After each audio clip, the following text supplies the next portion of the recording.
So we're at Gitchie, Manitou, November 17th, 2023. 50 years ago today, on November 17th, 1973, 5 kids come out here to do a little camping, play their guitars, and they had like a joint to smoke.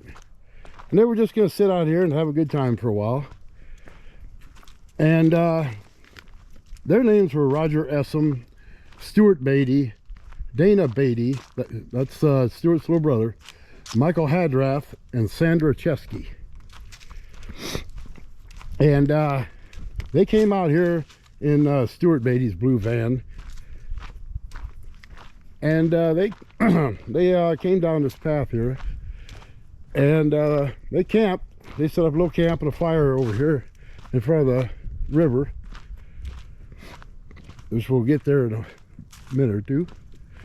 And while they were sitting there, they heard some weeds and leaves cracking. And Roger Essam got up.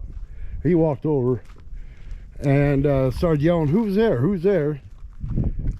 And he was shot by the 3 Fryer brothers, who came out and decided, it was just in this area right here in front of this river, but the three Fryer brothers were out here poaching deer, and they decided that they were going to start killing people for no reason whatsoever. And they shot Roger Essam, and the other kids heard the shot, and they kind of tried to hide behind the trees here. And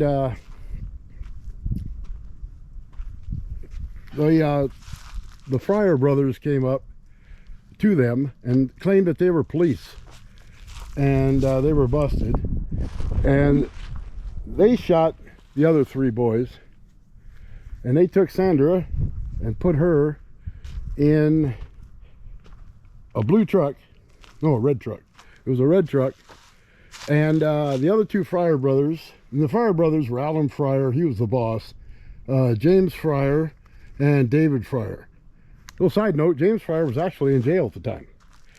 He was out on work release, and one of his younger brothers called up and said he needed to work some overtime, and as a result, he didn't have to go back to jail. So what happened is that David Fryer took James Fryer back to jail, probably in their blue van, the kids' blue van, and dropped them off and in a jail. They found the blue van in the parking lot somewhere a day or 2 later.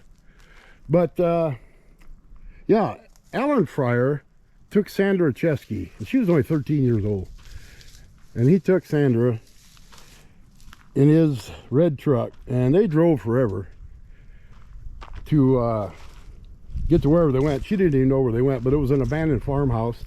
And she was sexually assaulted at the farmhouse. And then Alan Fryer took her home, and believe it or not, asked for her phone number. Thought they were going to go up on a date later. And he dropped her off at home, and he threatened her, and he said, "Don't tell anybody about all this that happened." And the next day a couple were driving their car, or test driving a car actually, to see if they wanted to buy it. And they were driving down here in Gitchie, Manitou, and they saw the bodies laying right on the side of the trail. And of course they called the police, but the police didn't know that there was anybody else here, and Sandra Chesky didn't know that her friends were dead. She thought they'd been hit by darts, yeah, some kind of dart or something. Yeah, they just knocked them out. And so she didn't even know they were dead, but the police had already found them that morning, and she showed up at the police station probably somewhere in the afternoon, and told them that she was here. And what they did was, she told them about the farmhouse, and they drove all over for weeks and weeks looking for this farmhouse, the police and Sandra Chesky. And eventually they found it. And when they did, it just so happened that Alan Fryer was driving up in his red truck at that exact moment. And so she said, that's him, and the police chased him down and arrested him, and it wasn't long, and they had the other 2 Fryer brothers in jail too. But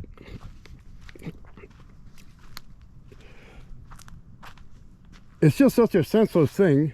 You will probably not find a more senseless thing for real than just shooting a bunch of kids for no reason whatsoever. It's mind-boggling. It's for the thrill. Yeah, it's just mind-boggling. I can't even begin to understand it. But that's what happened. And Sandra Chesky, we can be thankful for their stupidity, for dropping her off at home, because if it wasn't for her, they never would have caught them guys, them lunatics. And that's it, you know. So Sandra Chesky's kind of a hero in this thing. Not kind of a hero, she is a hero. They escaped jail? Yeah, they escaped from jail, actually. They escaped from the jail here, or they were I think they were Sioux Falls. Yeah. I can't remember what it was. But yeah, but they escaped, and they found 2 of them in Wyoming, right? So they had her on protection, police protection for a while. Yeah, they found those 2 in Wyoming, and they're serving life sentences right now without parole somewhere in Iowa, probably Fort Madison or Anamosa. Those are 2 main prisons. But really, I can't begin to think of a more senseless act than that. Just to come out and just shoot a bunch of kids. It just boggles the mind. And I've been at this for a long time, trying to understand these things. I can't understand this one. This one I can't understand. We can't find the tree that they had their guitar in. We looked all over. I think it's probably gone. It didn't look like it was in very good shape at the time. I think that is it. If you go, you got to climb down to see it. If you look that way, it looks like there was a big oak tree there. But at any rate, it was right here. It was right in this general area right here. Because I got an app that pinpoints me right to the spot. And this is the spot. So, yeah, that's where it happened right here. Them Fryer brothers probably came out up there.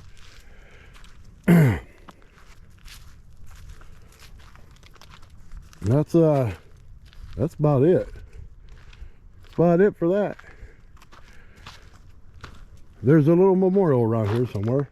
There's four rocks that have the initials of the four boys, but actually we haven't been able to find that yet either. But that's the story of Gitchie Manitou.